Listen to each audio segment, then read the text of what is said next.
Enterprise log, Captain James Kirk commanding. We are leaving that vast cloud of stars and planets which we call our galaxy. Behind us, Earth, Mars, Venus, even our sun are specks of dust. The question, what is out there in the black void beyond? Until now, our mission has been that of space law regulation, contact with Earth colonies, and investigation of alien life. But now, a new task, a probe out into where no man has gone before.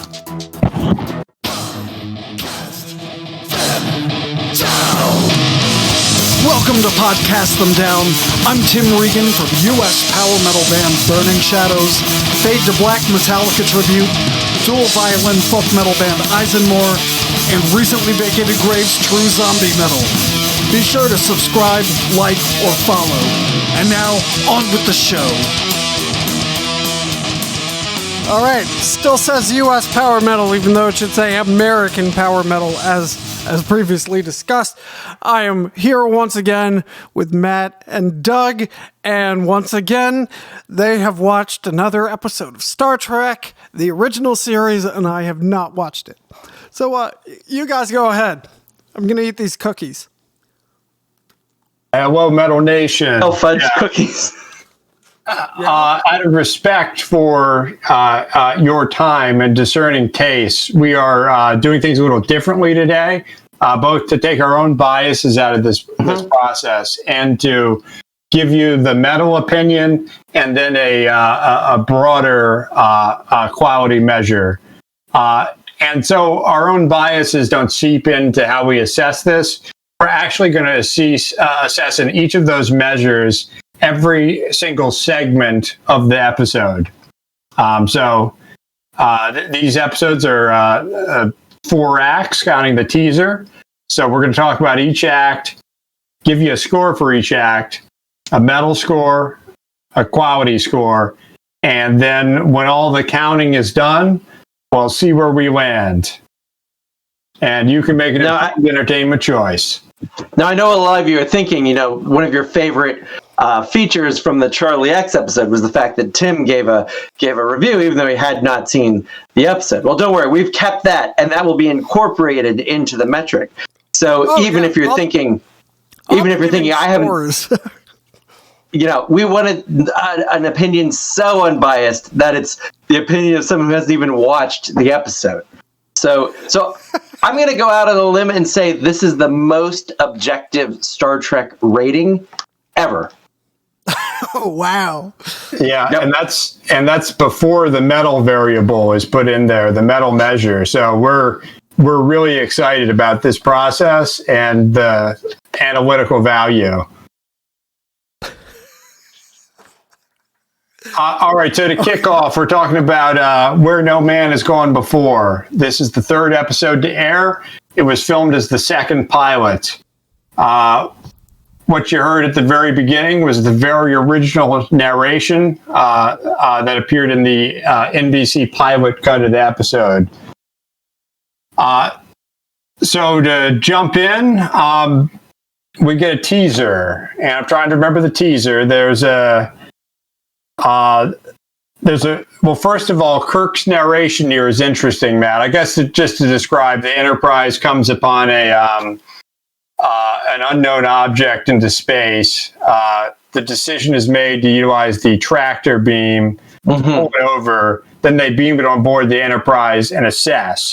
I was going to say that this already sounds cliche, but I guess it being the 3rd aired episode and the 2nd shot episode, it wasn't cliche yet. So yeah, it's literally like you will hear a lot of cliches born in this episode. Yeah, but as you're listening, remember this is the first time they've ever happened. They're actually novel and ingenious at this point.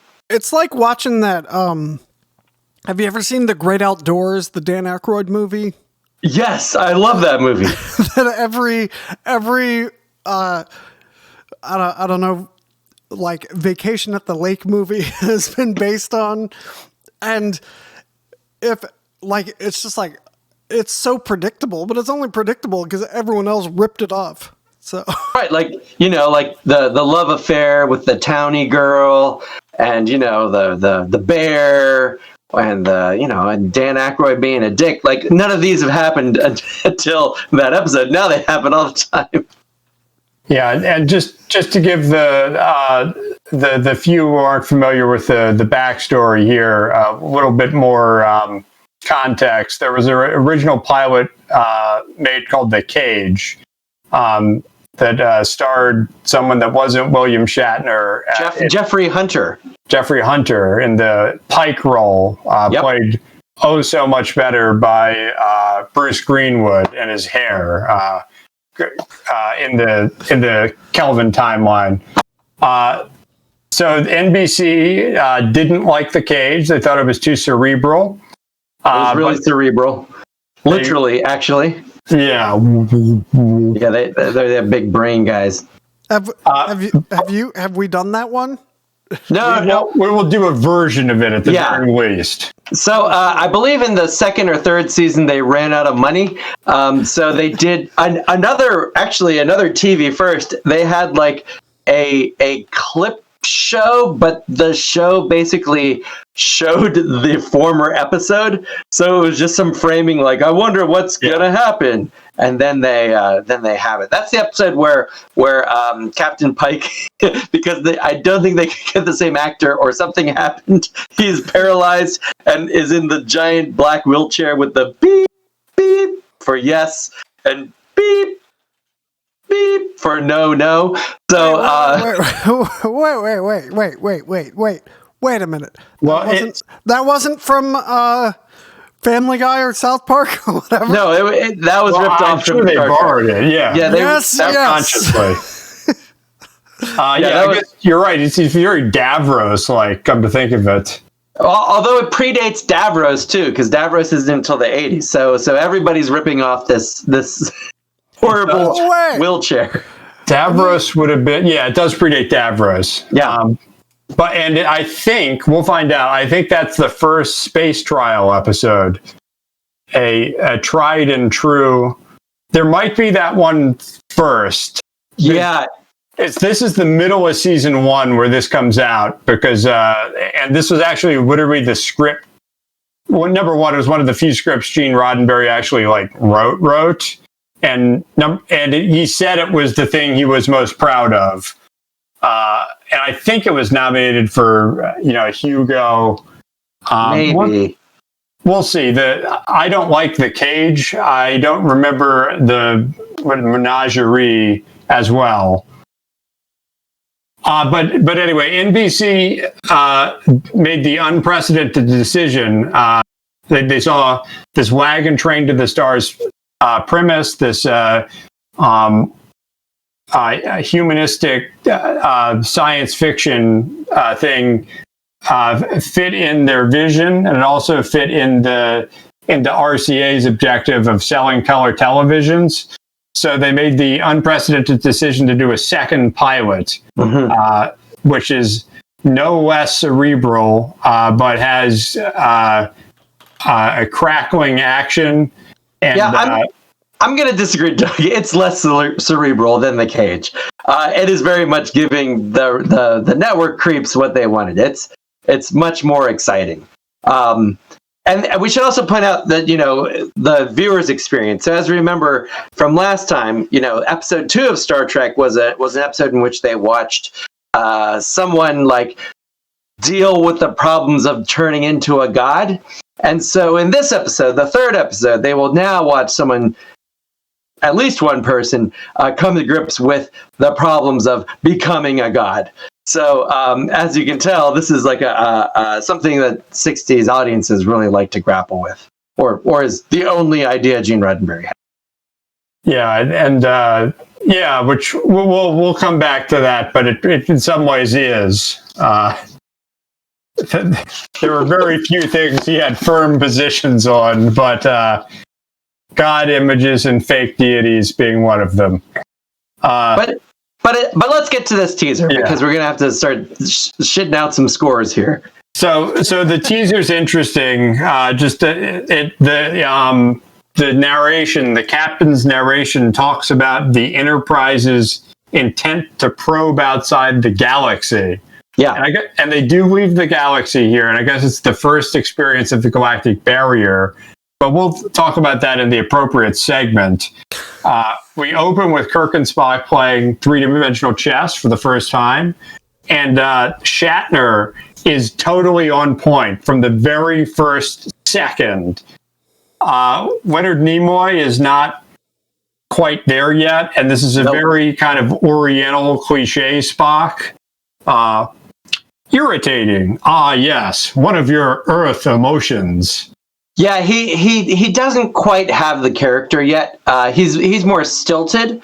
I mean, if you had seen The Cage, you've actually seen he's taken the character much further than he did. So Spock is actually, I believe, the only character to carry over from the original pilot. If I may interject here, The Cage is a great song by Sonata Arctica. Yeah. Carry on. So that keeps the metal audience engaged. That's right.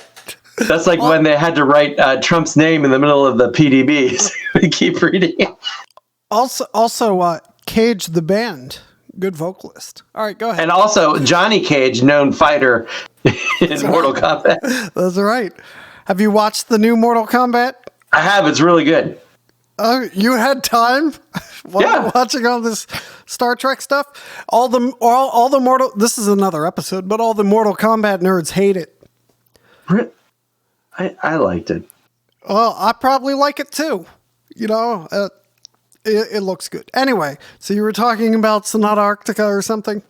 Yeah. So Sonata. So the Enterprise is basically going to cross the barrier that separates our galaxy from the rest of space.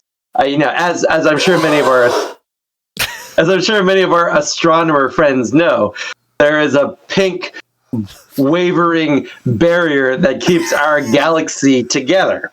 And the galactic. Now you might be confusing this with the Great Barrier, which is at the center of the galaxy, but that's something else entirely. This is the galactic barrier. Yeah.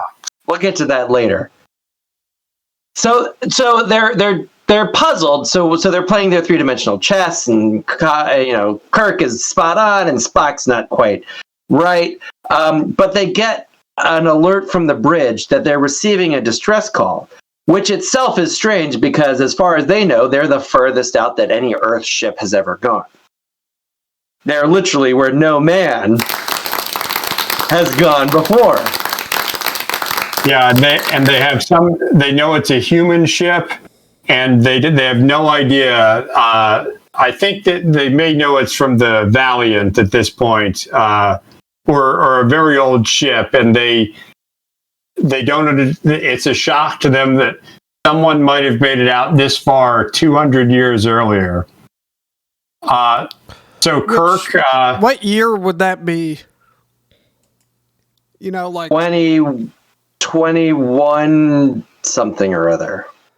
All right, yeah, not too long. We'd have to translate the star dates. It can be done. We'll enrich the podcast with a overlay. No, we won't. So, and what I like here is that there's this probe. Kirk gives the Kelso up at the flight deck the command to pull it in, and Played from the very Ashton beginning, Kutcher, right? I forget what this comes out in, but there's the famous Kirk saying of "risk is our business," and you see business is good from the first moment here. So they pull this in, they beam it on, and in one of my favorite character moments of the episode, you see Kirk meticulously inspecting the transporting process to make sure, like if he adds value, he's walking the console on the other side. And then they beam the probe, they refer to it as a old style ship recorder, and it looks kind of like a farming implement, like you used to store grain. Yeah. But it says the Valiant on it, and it's kind of dinged up. And from this, Spock surmises that it was the result of the ship being destroyed, because this is one of the old style ones that detaches from the ship. And then it starts beeping, which they interpret or know means that it's transmitting. And this concerns them. So they flash the bridge, and they're going to run the output through Mr. Spock's computer. Then General Quarters is sounded, and we cut to the hallway, and we see all the activity and very colorful soundstage. And end teaser. Question. Now, I just did. Oh, before your question, I just did some research. So apparently the season 1 episodes take place in the year 2260. So that 200-year-old starship is going to be launched in 40 years. Well, that's exciting. The Elon Musk anniversary might of be this involved. podcast. Yeah, we can do all of these. We'll revisit all this in 40 years in line with the star dates. Perfect. Well, the fun thing is we'll probably just be getting to Voyager by then. So maybe the astronauts of the SS Valiant will be listening to podcasts of Down as they travel out somewhere out in space. Was that an intentional gamma ray reference? It was. It really was. I know my shit. I know my audience. So why do they call him Mr. Spock? I mean, he has a rank, and in the Navy, you got to call someone by their rank. It's a sign of respect, and that you know your place relative to them. I think it's intended to emphasize his otherness, but in the context of the show, is a sign of respect. I'm gonna have to go ahead and disagree. That is not respectful, and well, I think they're trying to bring him down, man. Well, that's a fair reading, and in all fairness, the Spock character is not there yet in this episode, because all Gene Roddenberry wanted to do in creating Spock, he wanted an alien, and he wanted to piss off Christians in the South. So that's why he had devil ears, and that's why he originally had red skin. So that's all Leonard Nimoy was given to work with, and then comes the logic in this episode, and the Spock persona gradually forms. But there are some off moments in this episode. Another theory I have is, so Gene Roddenberry, despite all the Navy trappings of Star Trek, was in the Army Air Corps. He knows nothing about the Navy. Right, yeah, boo. Boo this man. He's a pilot, right? So everything he knows about the Navy... Hey, don't throw that word around, because all the real pilots are in the Navy. Okay, he's an aircraft... You know how fucking hard it is to land a plane on a boat? It's really fucking hard. I mean, it is really fucking hard. I remember a Veterans Day joke that we can't say on the air. But well, I will refer you to the documentary Top Gun. Okay, yeah, thank you. And the upcoming sequel documentary Top Gun Maverick, which I'm looking forward to see. Whenever it comes out. It might be out by the time you're listening to this episode. But anyway, all Roddenberry knows about the Navy comes from Horatio Hornblower novels. So I think it's like 18th century British Navy speak. So if you think like Mr. Christian, Mr. Fletcher, I think it's just ripping off that, to be honest. Yeah, and the show is, and this is the brilliance of the show that we'll get into, and I hope this comes out in some of our scoring over time, but the show is very indecisive over what becomes known as Starfleet is. Gene Roddenberry always asserted it was more of a paramilitary organization in line with the Coast Guard, which doesn't explain why Kirk does direct police action against the Romulans. All right. Well, and refers to himself as a soldier. I'm sorry. The space version of the Coast Guard is the Space Force. Well, I did like it's not quite accurate, but the Christopher Pike description of the Federation in the Abrams, the first Kelvin one, is pretty eloquent and almost there, like the interplanetary armada of. Yeah, it's just like something about peace, but yeah, we'll go to war too. We can't. Yeah, it's like we're a peacekeeping scientific death machine. Yeah. I mean, if they were really trying to operate like the Coast Guard, they'd be, confiscating that gambling thing that the drug video game thing. Oh, the game? Leslie Crusher had. Yeah. Yeah, we're going to talk about that too. Where you put the thing in the hole. Oh, and there's some game stuff coming up in a few episodes. That's true. I also. All right, I will stop derailing. Hold on, I need to derail one more because sure. I'm very annoyed at the Coast Guard. So as you know, the Coast Guard operates either under the Secretary of Homeland Security in peacetime or the Secretary of Defense in war. So if you've done as much reading legal text as I have, you will come across the phrase, the Secretary of Defense and the Secretary of whatever department the Coast Guard happens to be operating under. Coast Guard. Coast Guard. And it's just, Coast Guard. But thank you for your service, Coast Guardsmen. Yes, actually. And the structure, the relationship between Starfleet, the Federation, and the United Space Probe Agency gets US it gets just as confusing. And we'll talk about that later. Yeah. But it's time for teaser scores. So, Doug, what is your medal score for the teaser? I went with a 7 here, and it's and like we said in the ground rules, between 3 and 7, we don't have to justify, but I will justify. They beam a metal object that is kind of intimidating looking into the ship. I'm going to stick with this score. I think it's a little. You know what? It's a 5. We got some imagery, but there's no content. And so far as the effectiveness, the quality of this teaser, I also give it a 5. There's a little bit of interest generated here, but it's like, we beamed a farming device that starts blinking onto the ship. We don't really know what it's capable of yet. Yeah, I mean, I'm actually going to score even lower. I think in terms of metalness, it's a 2. It's people sitting around. Talking. That. Well,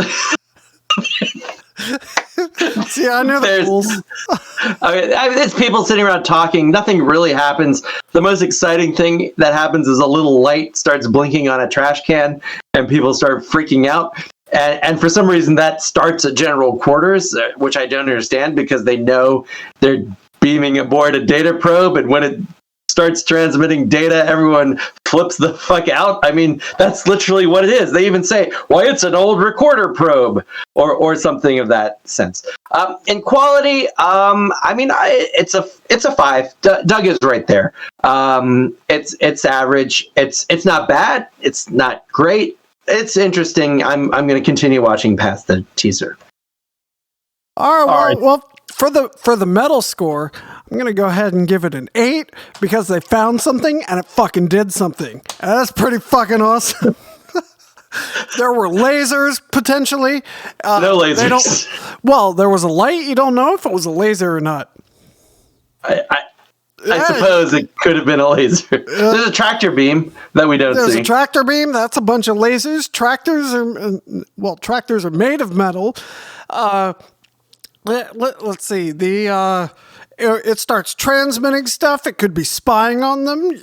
Betraying trust. That's pretty metal. Yeah. We're going to get to some betraying trust and surveillance shit here. All right, but for quality, I'm going to have to go with a 3 because from your description, it doesn't sound very good.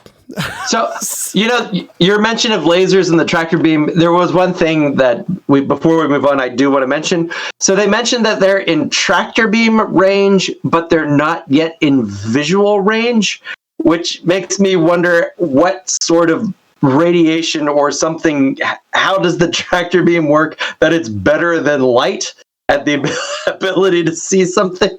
Oh, I'm going to have to knock. But I'm sorry, your scores have already been recorded. I'm knocking off 2 metal points for that. I'm going to give it a 6. Okay. because the tractor beam is likely made of light. Yeah, And or some particle wave function. And it goes back to Kirk taking risk, because they don't even know what it looks like. But he's like, "Yep, tractor it over, beam it in." I'm gonna adjust back up to a 7 because that's a good point. All right, go ahead with that. That's pretty metal. All right, So Act 2. I don't think this is Act 1, Doug. Yeah, Act 1. Yeah, that's right. The teaser is not Act 1. Good. Thanks for holding me accountable, Matt. So we open on the bridge. I don't remember the narration being particularly, we found something and brought it on board the ship. This first shot is interesting because all the black people leave the bridge and are replaced by white people. I'm going to have to... And we'll I want to dock all the scores immediately and just give them zeros. Yeah, well, there's replacement theory in action, but the opposite, probably more accurate way throughout the course of history. Anyway, so they get on the bridge. They could go over to Mr. Spock's computer. He starts listening to the signal, and I thought this was pretty effective, but he relays the narrative. They find out it's the ship of the Valiant, that the crew of the Valiant, bad things were going on, people were dying. The captain became very interested in what the data banks had to say about ESPers or ESP. Yep. And then the ship blows up. And I guess, before this, we meet Gary Mitchell. Yeah, so Gary Mitchell is sitting in the usual Sulu seat, and we learn he's the second officer of the Enterprise. He's Kirk's best friend. They've known each other for 15 years. They've served together, and Gary Mitchell is like one of those iconic Star Trek characters that we've all come to know and love. And this scene also introduces a lot of those other people. So as they're preparing to cross the Great Barrier, Kirk calls all the section heads. So all the section heads are listening to Spock read out the Valiant's last moments. So we have the Astro Sciences Chief, Commander Sulu. We have the engineering Chief Engineer, Montgomery Scott. And of course, our two most beloved characters, Chief Medical Officer Mark Piper. You don't even know his name. The Life Sciences Division, yeah. Life Sciences Division, and the ship's psychiatrist, Dr. Elizabeth Daner. Yeah, all beloved Star Trek characters that we meet. It is, I got to give this segment credit for doing a good job in introducing in a coherent way the operations of a starship and the structure of this imagined future. And I suppose we should talk what's his name? Started in 2001, plays Gary Mitchell. Good performance. I love how checked out and cocky he is. He's a dick. Yeah. And even before what happens to him, you kind of dislike him. He's arrogant. Is there a reason Memory Alpha lists his height? Because that seems like an unnecessary detail. He's 5'9". Maybe that was like in the medical readout or something. Yeah, it is. That's why they do that. It's a short. Yeah, I would think people in the future would be taller, especially someone who's lived in space for so long. And all that artificial gravity. Okay, so we hear this. We hear kind of this. Chilling thing that Spock is unsure, but he believes that the last thing before the ship is destroyed, that the captain of the Valiant is trying to figure out if he can destroy his own ship. That's pretty metal. I mean, that is pretty metal. So there's a big mystery. They know it has claimed the lives of however many people on the Valiant. So Kirk and being in the business of risk, decides there's nothing to do but steam forward and cross the Great Barrier. Yeah, Galactic Barrier. Sorry, Galactic Barrier, not the Great Barrier.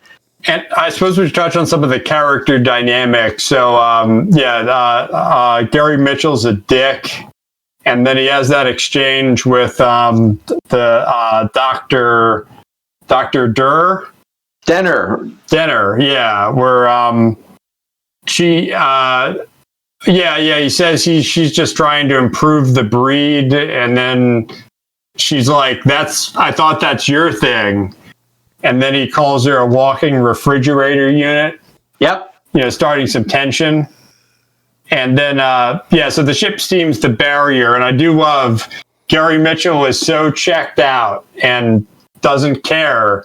Yet the yeoman, whose name I think is Barbara Miller, according to Memory Beta, comes over and he gets the girl. She starts holding his hand. Yeah. There in the bridge. Military. Gotta hold hands in scary situations. What exactly is a yeoman? That's a real Navy thing, or was maybe the Royal Navy in Horatio Hornblower days. But it's a recorder. They play a recorder function for the ship's records, particularly the captain. Typically you'll see not. Typically, you'll see the yeoman on a Starfleet ship carrying around the space clipboard, and we'll see a lot of space clipboards. Yeah. And so oftentimes an episode will begin or end with captains signing the Etch-a-Sketch looking space clipboard. There's a lot of space paperwork. It's a big rule book. The Enterprise, it may be out there, but they got a lot of responsibilities. Yeah, so it looks like yeoman was a military rank. It was discontinued it's actually still be continued. But their jobs included taking care of the storerooms for the gunners, carpenters, and boatswains. That word is pronounced bosun? Bosun. Even though there's all sorts of extra letters in there. What the sounds boring as shit. Why hold on. Now's when it gets exciting. So we crossed the galactic barrier, and that's a sound and light show. There's a lot of awe, reverential awe from both us, the audience, and the people on the bridge.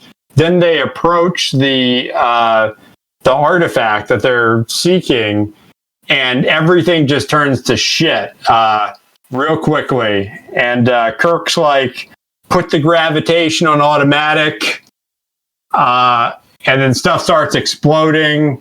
And then Gary Mitchell and some other people on the bridge are kind of knocked out.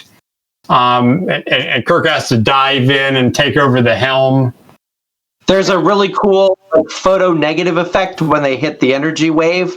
So like everything like goes into photo negative for a minute. It was very metal. Yeah, one of the more metal moments this segment.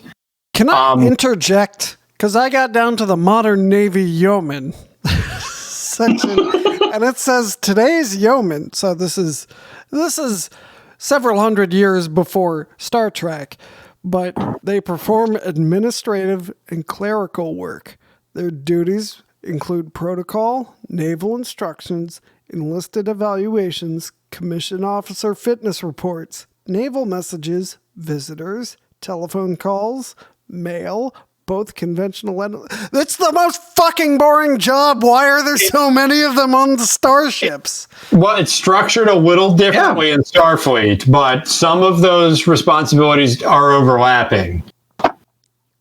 But it's an important position. Because you're talking about explosions and energy pulses, and they make it a point to have many of the ranks of the people there be clerical workers. It's so lame. And Kirk also made the interesting decision, if I recall, of keeping all of his command staff on the bridge rather than their functional areas. Do their job. Yeah.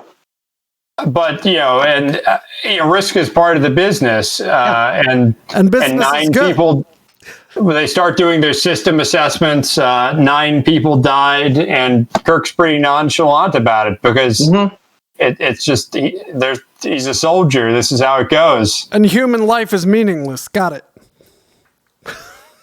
All right, and Matt, I can't remember. Is this when they figure out the damage to the ship in the next segment, right? So we got to exclude that. So this actually ends with them seeing that everything is out. They've crossed the barrier. 9 people are dead, and it ends with looking at our man GM and seeing his freaky metal eyes. Yeah, the doctor goes over to them, and it's an awesome pause zoom that's pretty effing effective and kind of intense. All right, so let's score this section. On the metal, again, I'm calibrating my score as I go here. I'm going to drop, I had it at a 7. I'm going to drop it to a 6. Okay. All the discussion of ESP and espers and their potential superiority to other people that Spock and the psychiatrist have, that's pretty metal. ESP people with that are a known thing, and there's dialogue about how people who can start fires with their mind and all that. There's like normal ones, and then there's hold on, I have in my notes, this is actually in the next segment, but they do have the discussion about espers. It's pretty metal. I thought the eye zoom's pretty metal, and Gary Mitchell's fuck all attitude is metal as hell. Just that he's like, yeah, I'll fly this, and then he's like holding the chick's hand, and he's like, hey everyone, fuck you.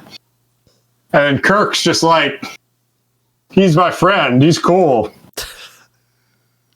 So 6 on the metal side. Okay. Quality, I'm going 9. Wow. Like I said, I think this is a good introduction to the. I thought the Spock relaying the transmission. There's some good drama threaded into that. That plays out with the characters on the bridge. It's actually one of the more effective scenes I can think of like that, where all he's doing is saying what he hears on a tape, but it kind of builds to something. And then it's a good introduction to the ship's functions. When Kirk calls everyone up, you sort of see everyone's place. It feels like a real reality. And then you got the 2 intense segments. The crossing, what was the first one? I noted 2. Oh, the barrier. The barrier, and then Spock relaying the message, and then it's like, fuck, espers. That's, why are they talking about espers? Look up espers, Mr. Spock. And then, Kirk stands unnaturally close, and we'll get to it. The next sequence where they start finishing each other's sentences. 9 for a quality score. Okay, I actually think this is a pretty metal act. I'm going to give it I'm also going to give it a 6. It could be more metal, but it's pretty solidly metal. Certainly slightly more metal than average. And quality, I'm going to go 7. I mean, again, I think Doug makes a really solid case.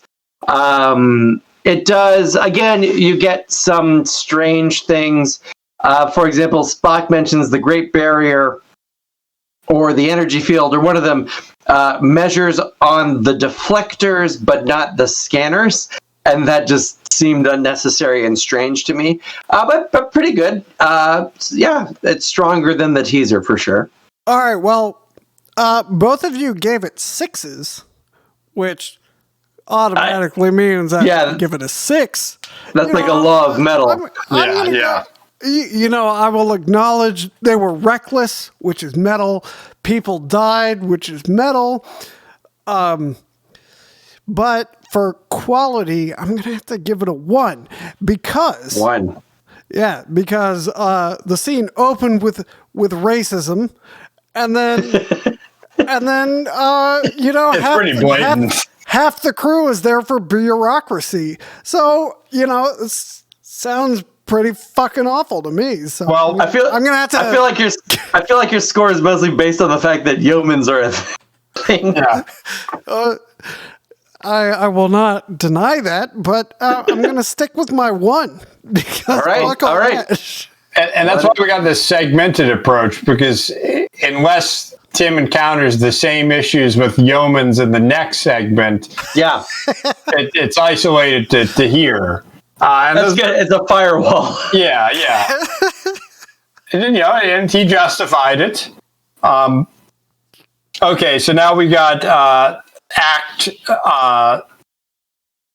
2. And then in the narration, Kirk mentions that the main engines are out.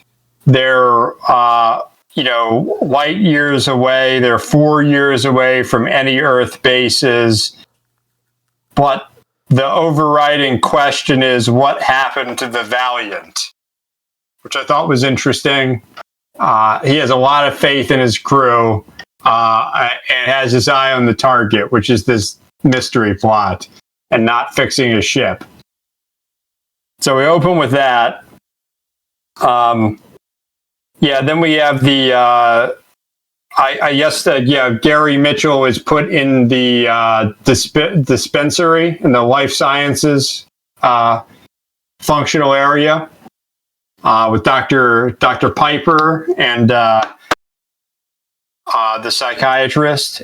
Dr. Daner. I'm probably showing some unconscious bias by not remembering the woman's name, Doug. I apologize to the audience. I'm going to write that on the top of the sheet. She's the only woman character at play besides Barbara Miller. Yeah, and we're going to talk. So let's just set a ground rule that we won't get into the memory beta rabbit hole until after, unless it's interesting. Well, until after. Yeah. Okay, I'm sorry. Yeah, we're gonna do it after. Maybe we'll do it in between the scoring. Because we got to have time to get all the counting done. So, right. Because I'm doing this with an abacus. We should note. All right. So so Gary Mitchell was put into the dispersory. And this is when Kirk and Spock start to look at the Esper thing, figure out what happened to Gary Mitchell. Yeah, and it's the first moment where Spock finishes a sentence that Kirk starts. And they have a exchange here with Dr. Daner, where she makes a case because Starfleet in the actually measures Esper ability, ESP capacity, and she's unusually high.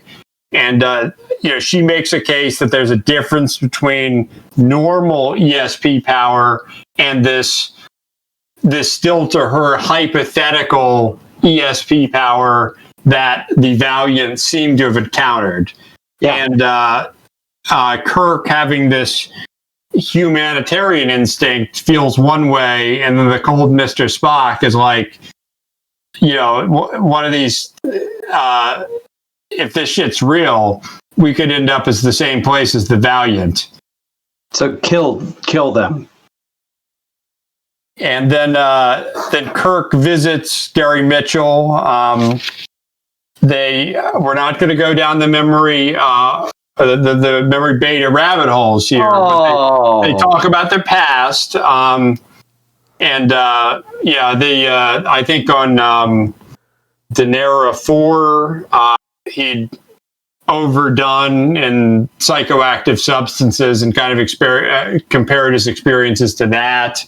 Yep. And then Kirk, he was under Kirk at Starfleet Academy, and Kirk was known as the guy always carrying around the books, and you didn't want to be in Jim Kirk's class because you had to read. Bookish Jim Kirk. Yeah, and he, as a strategy to get away from this, steered that pretty little blonde technician toward Kirk to distract him, and Kirk nearly married her. And we'll get into why she's significant in another segment, and she is significant. Mm-hmm. Sexy time. And he's now he's into the learning. Now he's into the books, and he's reading Spinoza. He thinks Spinoza's childish, and he's reading all the long hair stuff that Kirk was trying to get him to read back in the Academy days. And so then Kirk assigns Dr. Danner to work with him. There's just a lot of sick bay talking about books in this act. I'm not going to lie. There's another pointless Gene Roddenberry self-plug where he has inserted a poem he wrote about his own airplane. Entitled Nightingale Woman, and we are told it was one of the most beautiful poems ever. Totally unnecessarily, totally meaningless. As I like to do with poetry, let me read you that poem. This is from page 387 of the book, by the way. The poet Tarode from the planet. Poet Tarode. Yeah, Campus, and we'll let you finish your poem and then go into the further significance of this poet. My love has wings, slender, feathered wings, with grace in upswept curve and tapered tip. End of poem. Yeah, and this poet is the poem was written in 1996 on the. I didn't note the planet, but that we learned in a Deep Space Nine episode called "The Muse" that holy shit, yeah, all the pieces fit. So it was actually a transcendental being that inspired these great words. And I'll just cheat on the memory beta thing. But in one of the novels, Picard has a collected works of the poet. So they're queerly read. This isn't a fad.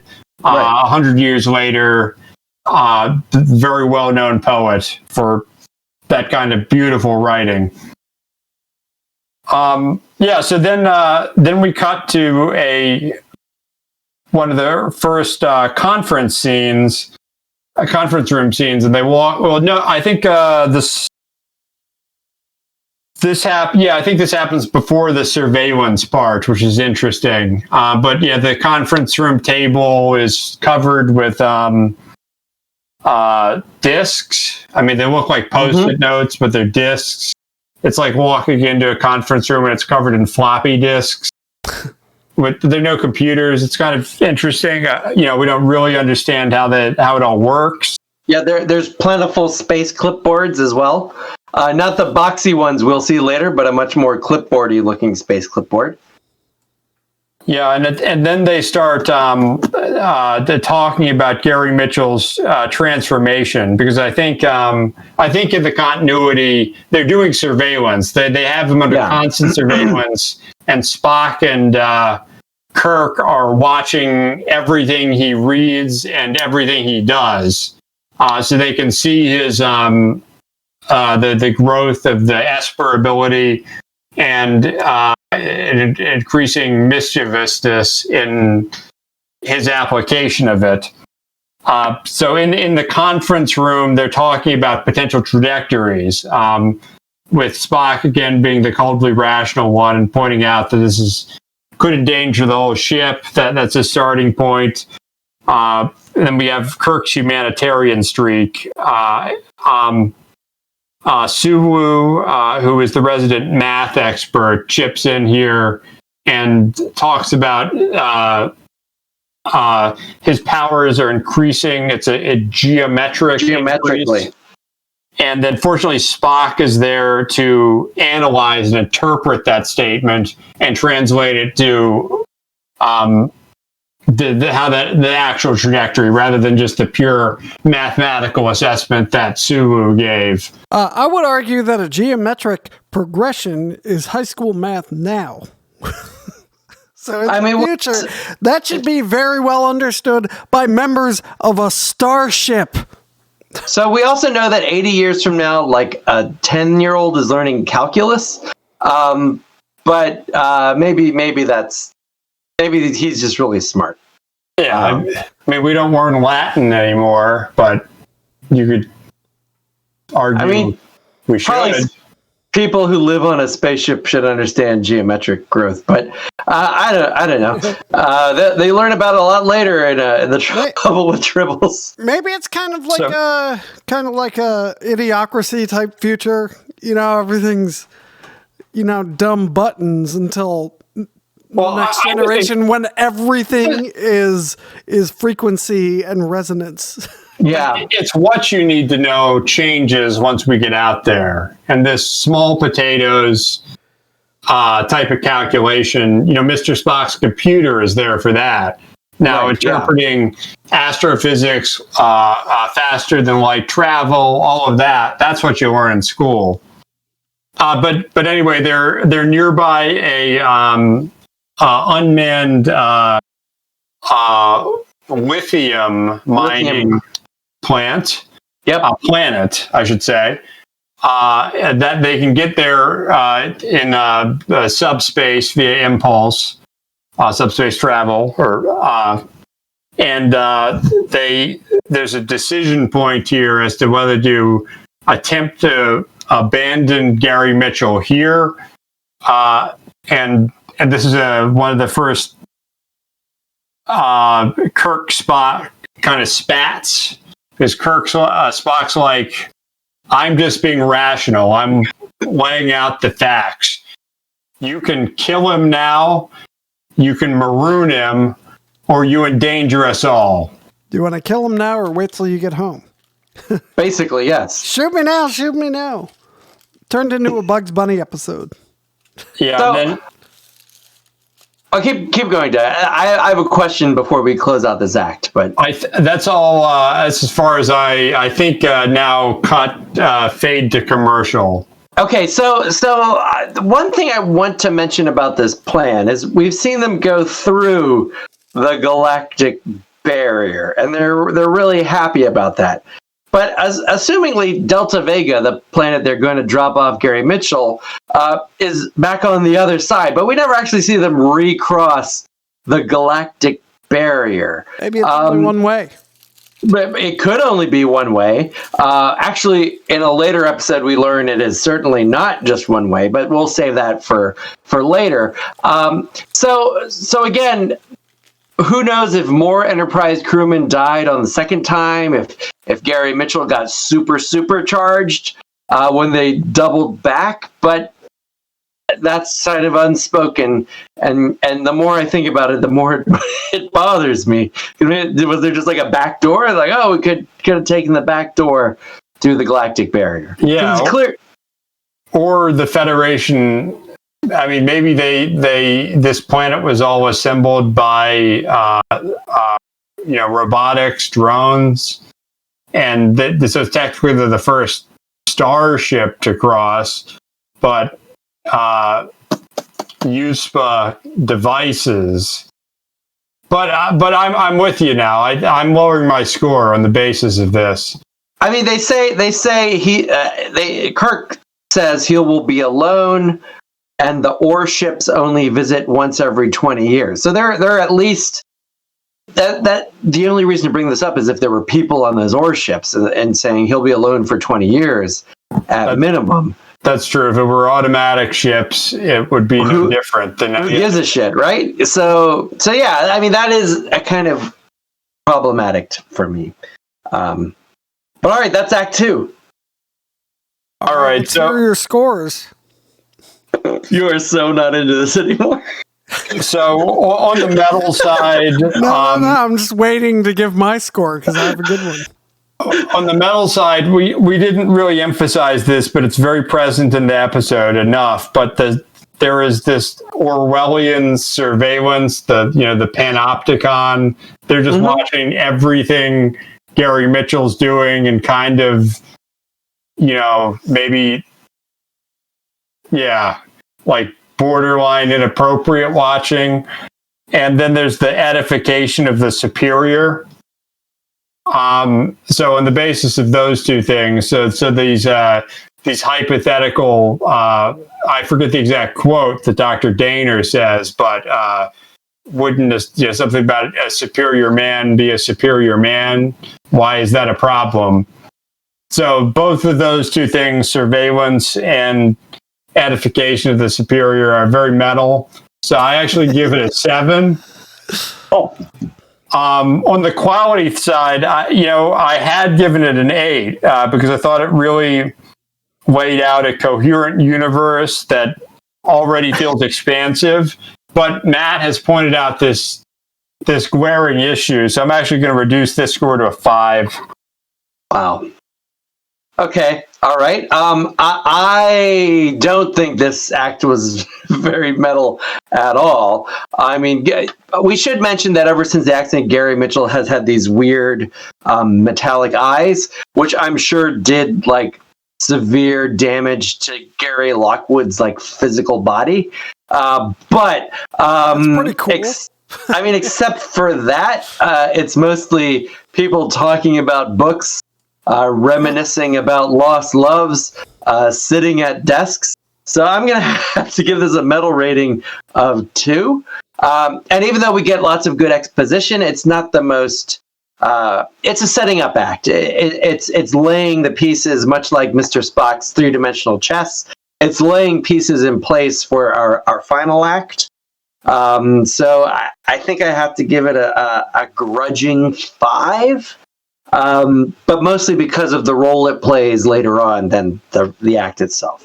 What was your metal score? I'm sorry, I missed it. 2. It was 2. That's right. All right. I'm gonna give it a metal score of 1 because it's all feelings and bureaucracy again. And there's a lot of nothing, and then some clipboards.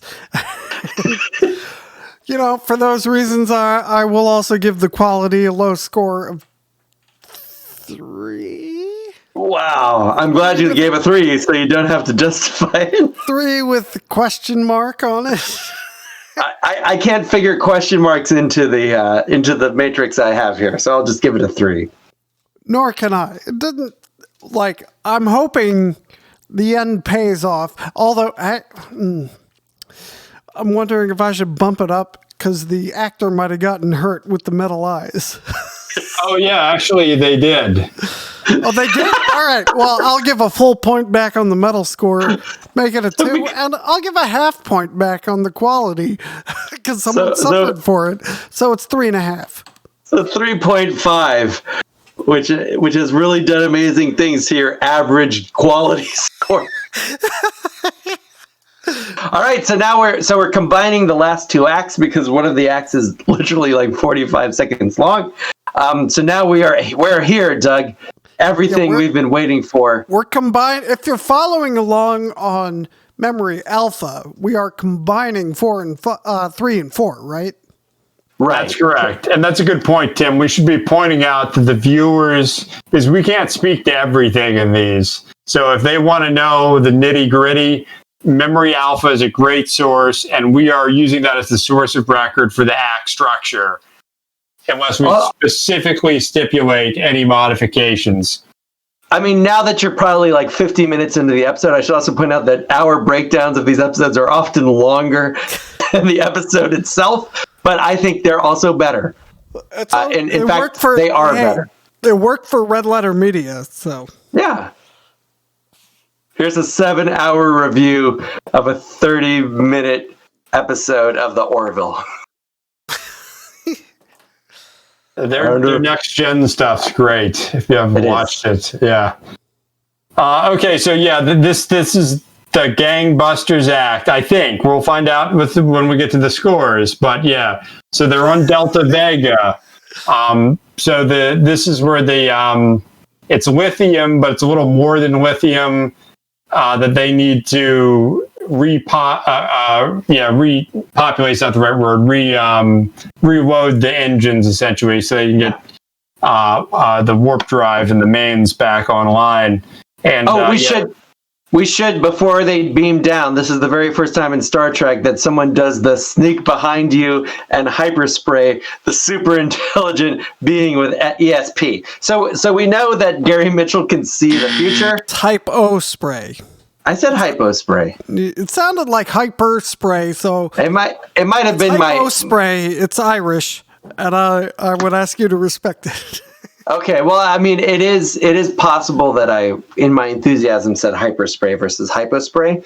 But again, like earlier in Act 2, we Gary Mitchell somehow knew that the engines were going to explode if you didn't take a conduit offline, and he was right. But he can't tell people are sneaking up behind him to tranquilize them. So that happens. Yeah, Psychic and good conference point. Canceled due to unforeseen circumstances. and good point, Matt. Hold me accountable there because we skipped. I was about to skip half the act. And then we get the good line. You fools! Soon I'll squash you like insects. When they have him tranquilized and they're taking him down to was it Delta Vega? Delta Vega. So yeah, and I guess Delta Vega has a containment facility. Yeah, for some reason, this lithium mine has a very well functioning jail, so they just throw him in the jail. And this is the second episode in a row where we see like the force field jail thing that's very good at containing gods. So if you ever have a god causing you trouble, put him in a force field jail. Well, it sounds like the future, is still well equipped to exploit the working class. Mm-hmm. And keep them under their thumb. Mining companies and jails and so on. Well, there's some transformative moments around mining that I don't know if we get to this season, but are very powerful. There's a great mining episode coming up. Yeah, or there's a phrase I never thought I'd hear. Space mining. And everyone there comes from New York. But yeah, space New York. I'm here to mine dilithium. Yeah. Hey, Joey, cut our hours. Yeah. You come from Brooklyn too? Okay, so yeah. How's about we play some stickball? I don't know what accent that was. I don't know. It's upstate. Maybe it's upstate. It's a Utica accent. Yeah, it's a Utica accent. Not Albany. All right, go ahead, Doug. So, and this is, so Mitchell regains consciousness. There's some back and forth over whether he should be feared or not, them pointing out that he'd made a comment about squashing them like insects. He points out that they'd actually drugged him. And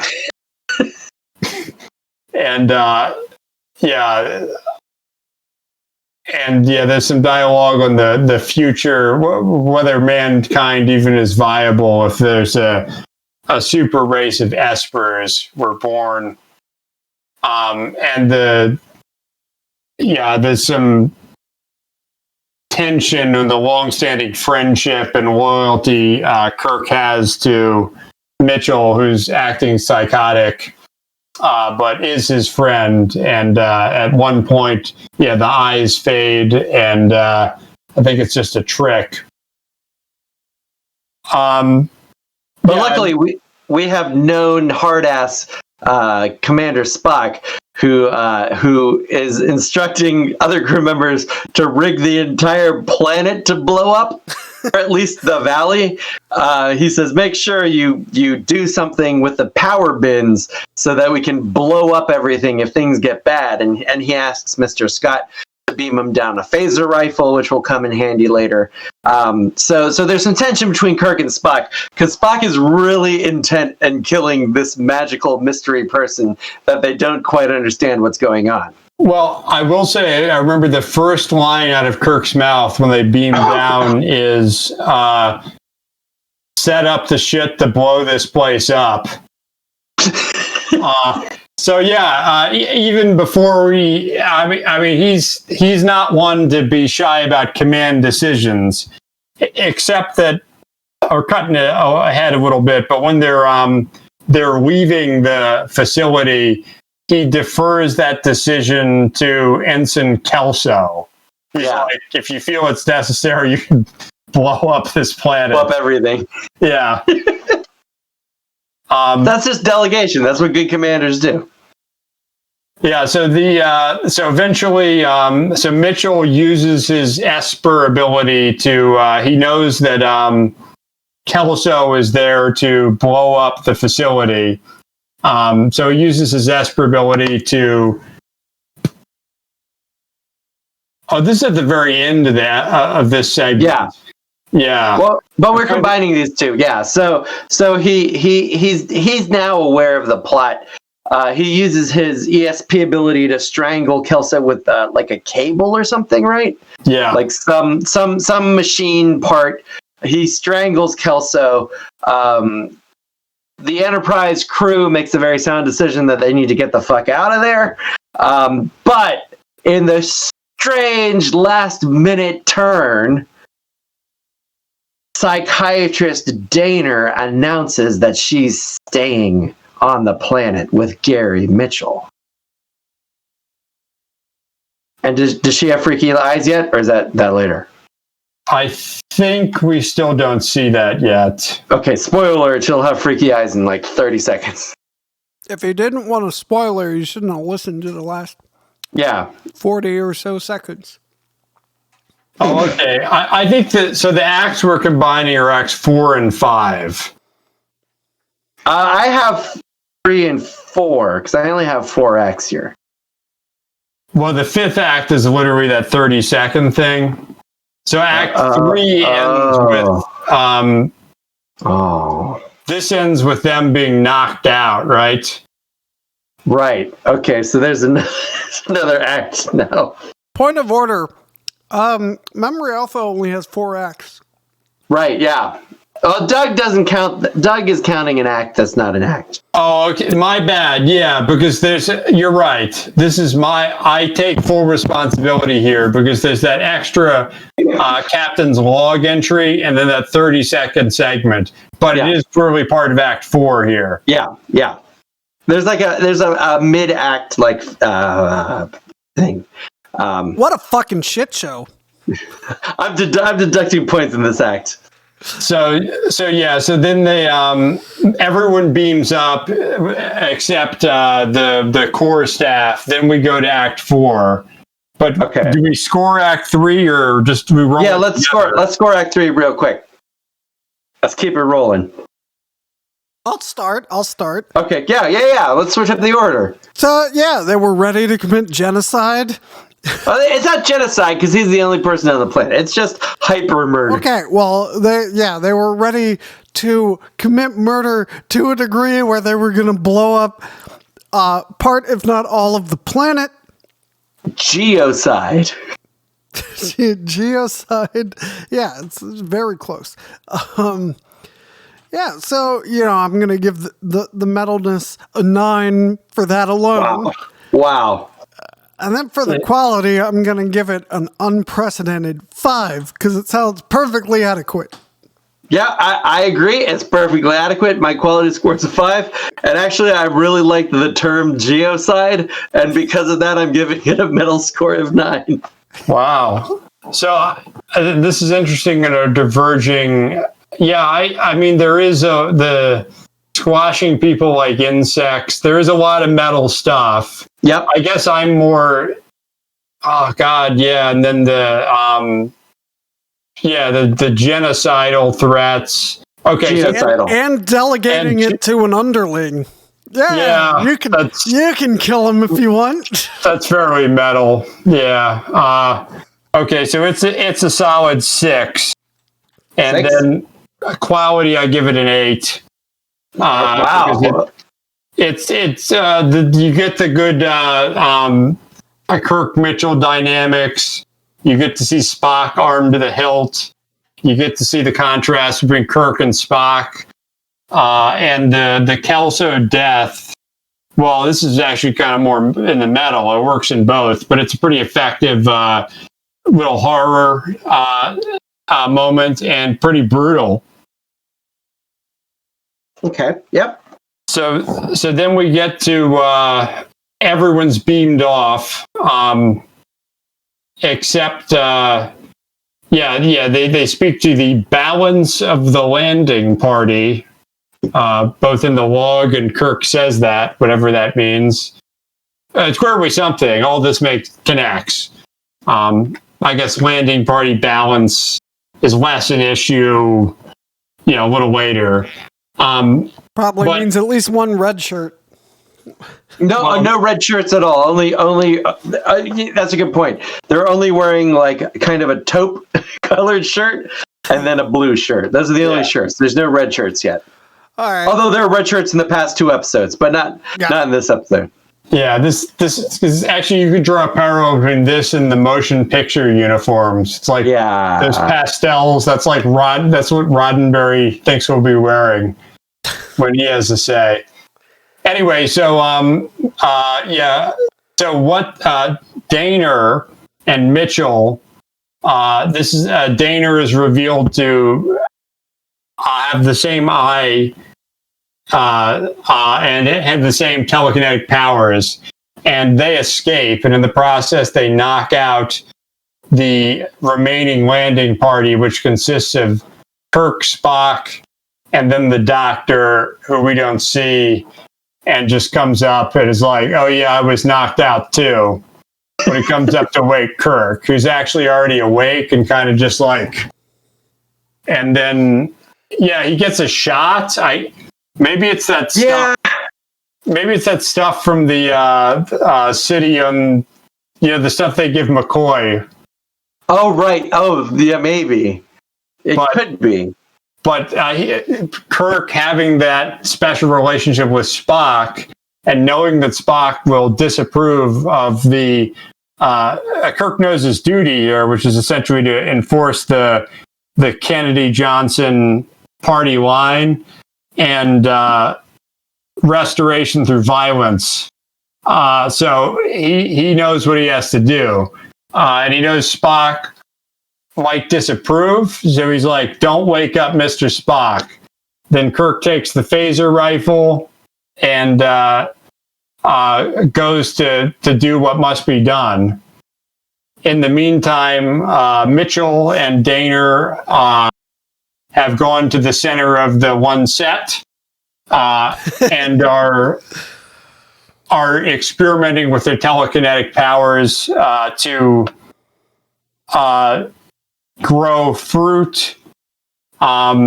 Mitchell sort of showing off. It's a little flirty in a weird way. And she's still sort of on the fence as to whether this is something that can kind of bridge mankind or whether they fully embrace their God entity form. And this whole segment is interesting because the actors are literally blind. So if you watch the episode, they're like, it's sure beautiful. All these colors. Because they have the silver shit in their eyes. Yeah. And then Kirk comes up. Shatner is just fantastic here. He confronts Daner before he reaches Mitchell. He appeals to her human side. And he talks about, what kind of God doesn't have compassion? And then the immortal line, "What's your prognosis, doctor?" Yeah, and it's very interesting in all this confrontation. He does make a distinction. So I think this is when he's talking to Mitchell, who steps in, and then they start. And Mitchell is godlike at this point, and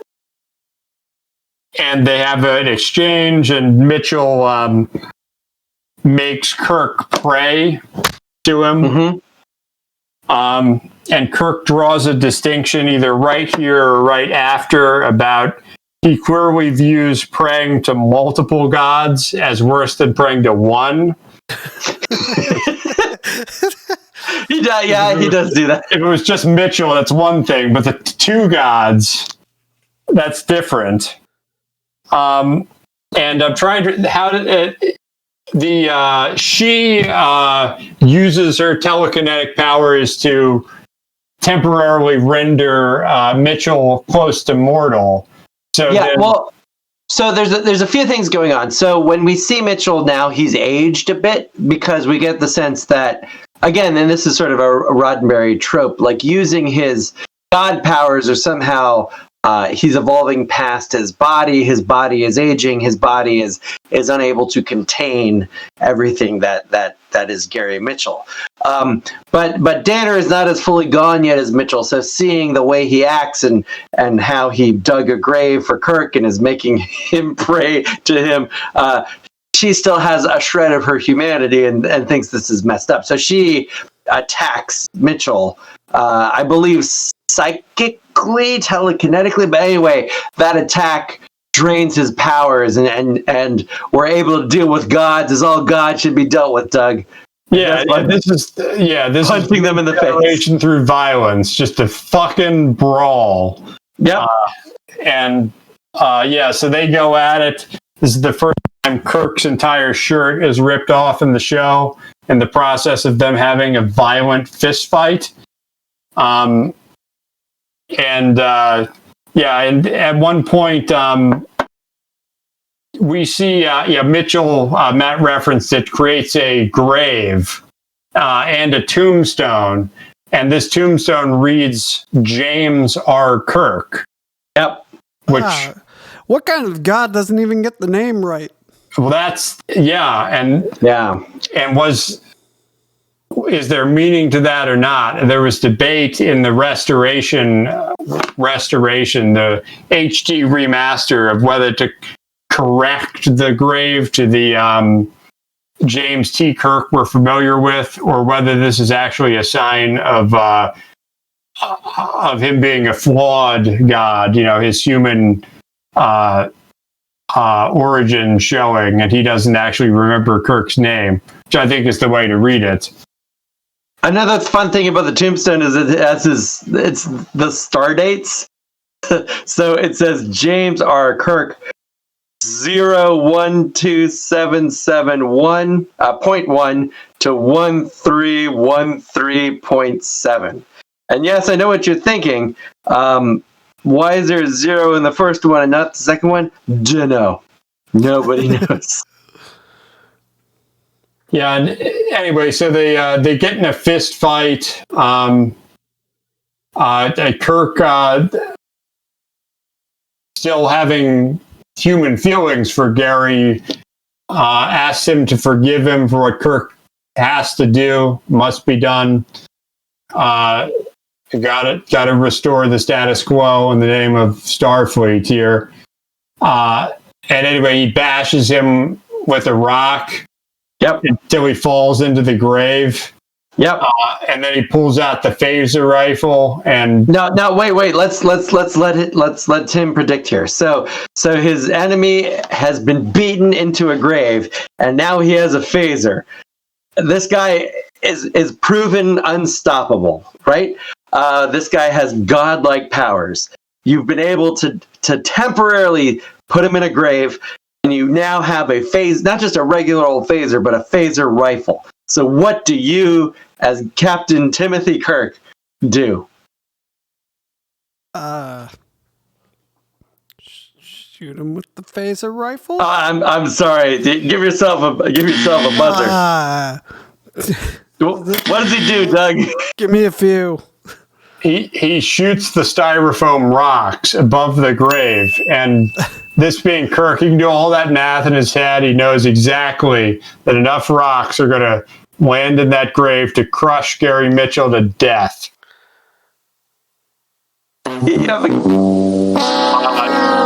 Yes, a very satisfying ending.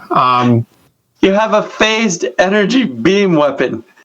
And instead of shooting the guy trying to kill you, you shoot the rocks so he dies a slower, more horrible death.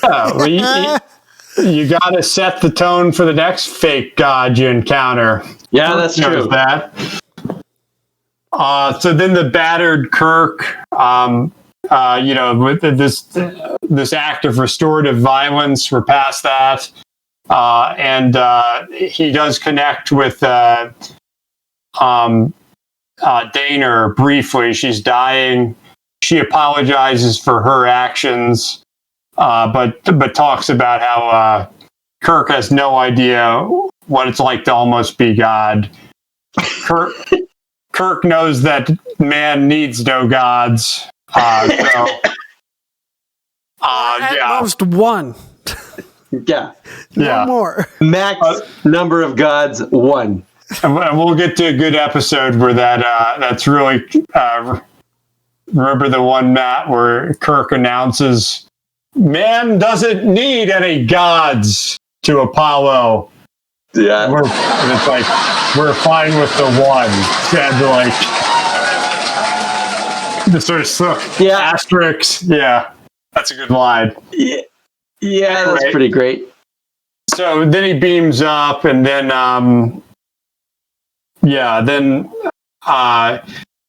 he records in the ship's logs commendations for both Dinner and Mitchell. They died in the performance of their duty, and then we have a moment of real Kirk Spock intimacy as they're standing 9 inches apart. Spock recognizes that Kirk is in pain over the death of his friend, and then Spock admits he feels for Mitchell too. To which Kirk responds, "I believe there's some hope for you all, for you after all, Mr. Spock." End episode. Da da da da da da da. That's how it is. All right. So this is just a gangbusters act here. So on the metal side, I gotta go. I mean, if they were wearing leather and maybe a blood red sky, like that's the only thing missing. So I give it a 9. I mean, you got man becoming God, you got man killing God. Mitchell expresses joy and blasphemy. You got Spock armed to the hilt. You've got Mitchell and Daner talking about the unimportance of the other, and the forced prayer on Kirk. All of that is very metal. Yeah, it really is. Quality 10. Hits it out of the park. Wow. You don't get more Star Trek than this. I am violence and human compassion all at once. I am going to agree. I'm going to give this. I think this is a 9 in metal. It doesn't get much more metal than digging your best friend a grave and making him pray to you. And also, in a way, he's like betrayed by his love interest, which for some reason seems metal to me too. Yes, yeah. No, distrust of love interests, especially women. Is very metal. Yeah. In terms of quality, this is a good section. For me, I recognize its importance, but it's actually the part of the original series I don't like as much, because I think it sort of it's again, it's very satisfying viscerally, but I feel like it's sort of like, yeah, there's this amazing mystery happened, and we solved it by phasering a rock and crushing literal god men, and maybe there might have been some other way to work them out, or at least save Denver. I don't know. So I'm gonna give it a solid 7. It was a good, but I would have written it differently. I would have ended it differently. Yeah, and like as we'll see in the 2024, this is why this kind of episode never worked in the Next Generation. Yeah, that's true. Driven. That's true. But it's much more. It's plot beat driven versus character driven. That is very true. Yeah, they don't need to.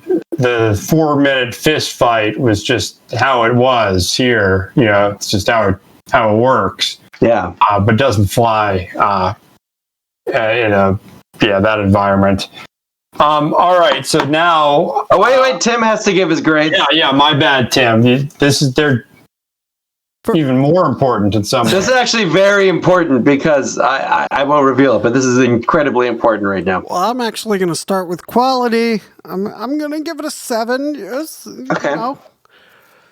People died. The episode finally went somewhere. Especially after a couple acts ago, and all they were doing was talking poetry. So, the fact that it got to where it got is a good thing. As for the metalness, I'm reminded of "God of Emptiness" by Morbid Angel, and I quote: bow to me faithfully, bow to me splendidly." Oh, that's a great song. It is a great song. And for that reason, just the fact that the end of this episode reminded me of the end of your description of this episode. I should be clear here. Reminded me of that song. I'm going to give it a perfect metal score of 10. Wow. Okay. Do you want to hear some statistical breakdowns? Sure. All right. So the highest score, a 10, was given twice by Doug in quality for Act 4, and by you, Timothy, in the metalness of Act 4. The lowest possible score, a 1, was given once. Tim's rating for the quality of Act 1. The average act scores, the best act was Act 4 with an average rating of 8.66666 repeating. The least good was Act 2 with a average score of 4.08333 repeating. The average score overall was a 6.01666, and the total incomprehensible absolute score. Do you need a drum roll? I would like a drum roll. All right. So the absolute score was a 128.5, which means that this is a 52.24% perfect episode. Yeah. Very, very nice. And that's where we're splitting hairs for the metal viewers, because on the Star Trek side, it's a lot higher, but we can't dismiss the metal measure. So that 52% stays. Yeah, so is this a great episode? It's a coin flip. Yeah.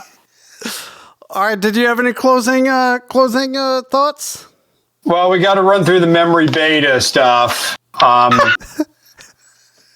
right, so Mr. Alden, who is the black character, the black ensign that Mitchell relieves. Yep. Mm-hmm. Actually has he appears in 5 or 6 Star Trek novels, does a lot. In an alternate universe is the communications officer instead of Uhura. Yeah, and then the biggest thing here, the cute little blonde technician that Mitchell steers in front of Kirk is revealed to be Carol Marcus. Yeah. The a very talented scientist who we meet in The Wrath of Khan, who Kirk nearly married, as he referenced in this episode, and has a son with. And there's a comic, and of course, it involves the Kobayashi Maru, because that Ask Anything in Starfleet and Kirk has to be about that. But yeah, so she appears in a couple of things. The fate of the Valiant is further explored in what is called a Next Generation novel, but is really a Picard novel in his Stargazer days. They look into the Valiant. Dr. Piper, we learn, is actually covering for McCoy on an extended leave of absence during this period, and he serves with the Enterprise for about a year. He retires after witnessing death and horror related to a pulsar explosion in one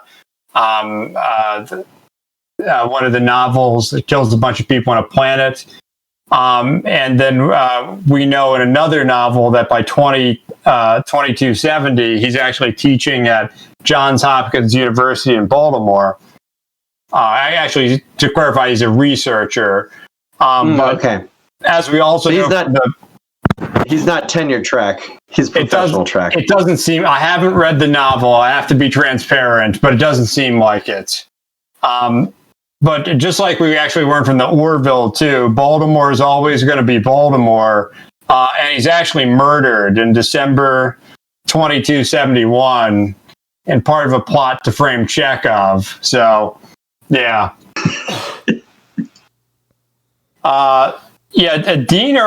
Daner doesn't actually appear in much, but there is a Kelvin timeline Daner who is in a relationship with Dr. McCoy that goes south.